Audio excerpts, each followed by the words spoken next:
ఆర్థిక ఇబ్బందుల్లో నలుగుతున్నావు, ప్రయత్నాలు విఫలమవుతున్నాయి, అప్పుల పాలై ఉన్నావు. ఏమయ్యో అబ్బాయి వింటున్నావా? అప్పుల పాలై ఉన్నావు. మోకాళ్ళు నేమడగల తెలుసా? నీవు అనేక జనములకు అప్పిచ్చేదావు కానీ అప్పు చేయవన్నావు. నా అప్పుల సంగతి ఏందో తెలుసు. దానికి ఒక పరిష్కారం వచ్చిందాక ఆ వాగ్దానాన్ని ఎత్తిపట్టి ఏమని, నీవు అనేక జనములకు అప్పిచ్చేదావు గాని అప్పు చెయ్యవన్నావు. ఫుల్గా చేసి కూసున్నా. మంచికో చెడ్డకో, తెలుసో తెలియకో తడబడ్డా వాగ్దానాన్ని గుర్తు చేసుకోలేసయ్యా.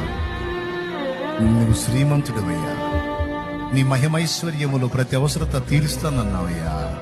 ఒక్కసారి గుర్తు చేసుకో నీ వాగ్దానమును. అని నువ్వు వాగ్దానాన్ని ఎత్తి ప్రార్థన చేస్తా ఉండు, పోరాడుతా ఉండు. ఒక్కసారి రెండంతల దీవెన వచ్చింది.